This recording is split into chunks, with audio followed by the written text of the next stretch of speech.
Good morning po sa inyong lahat, lalo na sa mga taga-suporta ni Sir Tekram. Ayan. At siyempre, maraming salamat sa ating mga subscribers. Subscriber natin ay 11 subscriber. Thank you so much po sa inyo lahat at sa mga viewers natin sa ating mga ina-upload na video. Naway mas dumami pa yung ating subscriber. May napanood ako mga guys, may napanood ako tungkol ito sa dating batang kargador. Yan. Maliit pa lang, bata pa lang ay talagang namulat na sa pagtatrabaho sa isang palengke. Diba? Sa isang maraming bilihan ng mga kung ano-ano mga paninda. Diba? Itong bata na to ay si Dave Manalastas. Yung batang yung tinulungan na ni Sir Tekram.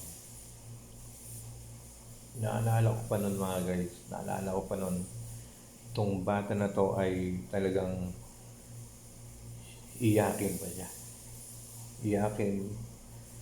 Tapos talagang makikita mo yung awa. Diba? Kasi musmus pa lamang. Bata pa lang ay nagtatrabaho na siya. Diba? Sa gabi, sa umaga, ay talagang nagsusumikap. Kaya naisip ni Sir Tekram na tulungan o bigyan ng magandang buhay si Dave, yung batang kargador.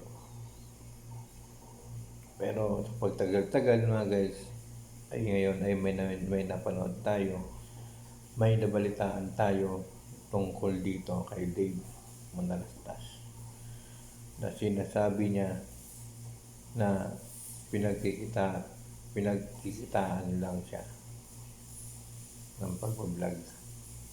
Diba? Napakapangit naman ng gano'n, no?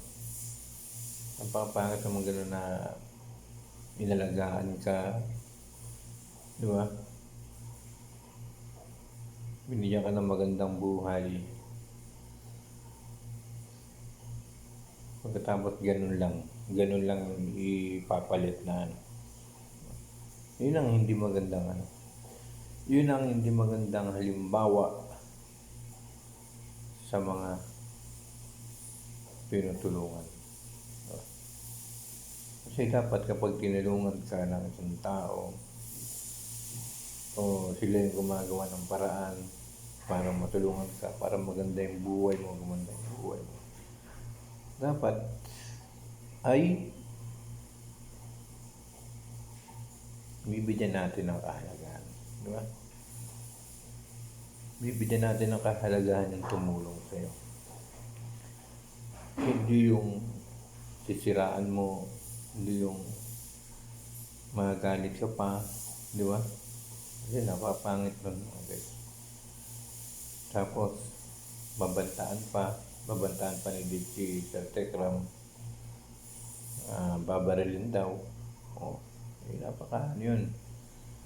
Napaka hindi maganda pakinggan.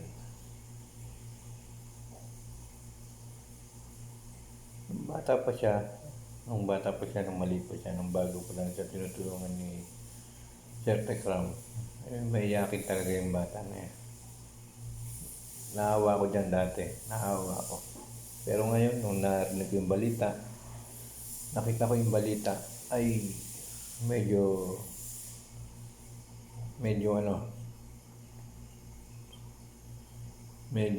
nanghilayang ako. Diba? Medyo umano yung aking pandinig sa kanya. Diba? Kasi hindi siya marunong lumingon sa pinanggalingan. Yan, si Dave, hindi marunong sa pinanggalingan. Diba? Kailangan kapag may tumutulong sa'yo, no? O kahit sino man na nandyan na mga vlogger o tinutulungan, bigyan natin ng kahalagahan ng kanilang pagtulong. Hindi yung pagdating ng malaki ka na meron ka ng magandang buhay, ay ganyan na ang iyong sasabihin sa tumulong sa'yo. Maging magandang aral sana ito sa lahat ng mga tinutulungan. Sa lahat ng mga batang katulad ni Dave Manalastas.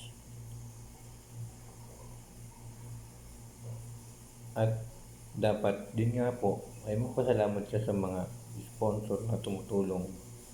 Sponsor na nagbibigay ng tulong kay Dave para matulungan si sponsor na tumutulong kay Sir Tekram para ibigay kay Dave yung binigay ng sponsor para sa kanya.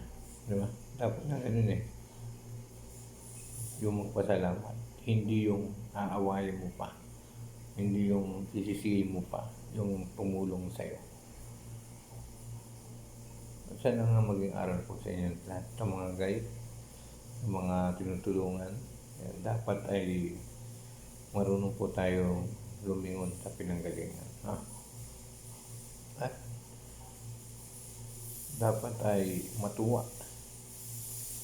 At dapat ay pahalagahan natin yung mga binibigay na tulong, lalo na yung mga sponsor, at lalo na din yung mga vlogger, mga content creator na tumutulong sa atin at sa lahat ng kapuspalat.